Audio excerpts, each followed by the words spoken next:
Whittward Carver and the Prisoner's Dilemma Pizza Party. You know, I've always been fascinated by game theory. It's like the math of human behavior, which is ironic, because I was always shit at math. But game theory, that's just people being people, even when they're trying not to be. Take the Prisoner's Dilemma. You've got two blokes, both up to their eyeballs in some dodgy business. The cops say, sing like a canary and you'll be out by tea time. But if you both keep stum, well, you're both in for a stretch. Now, in the real world, this plays out a little differently. Picture this. It's Friday night, and you're bloody starving. You and your flatmate both fancy a pizza.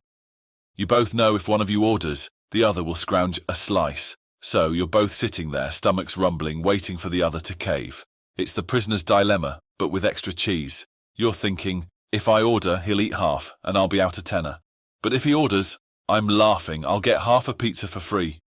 Meanwhile, he's thinking the same bloody thing. So, you both sit there, staring at each other like a couple of constipated cowboys, waiting for the other to draw. Now, a game theorist would say cooperate, share the cost, share the pizza.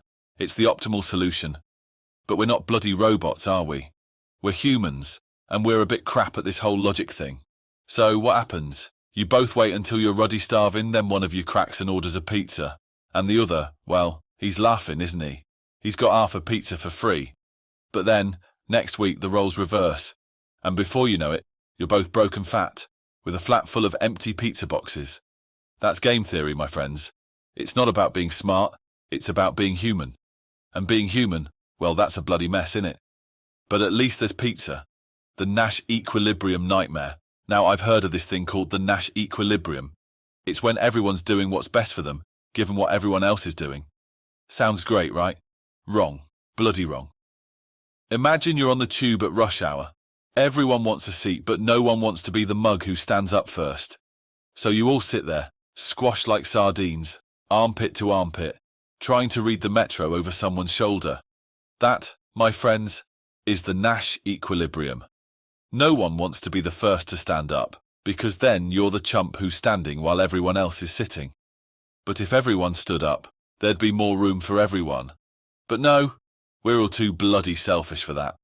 So there you are, stuck in this nightmare of politeness and self-interest, all because no one wants to be the first to make a move. And that, ladies and gentlemen, is why I take the bus. The tragedy of the commons. Sense. You know the tragedy of the commons? It's this idea that if everyone acts in their own self-interest, they'll ruin a shared resource. Like if everyone grazes their cows on the common, eventually there's no grass left. Now I see this every day at the office. There's a kitchen, right? And everyone wants a clean kitchen, but no one wants to clean the bloody thing. So what happens? Everyone leaves their dirty mugs in the sink, hoping someone else will clean them.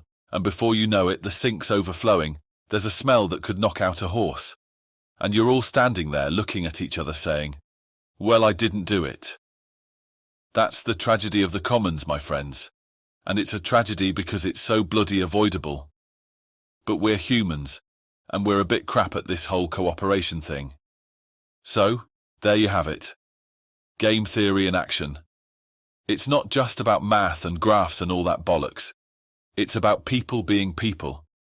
And that, well, that's a bloody laugh, innit?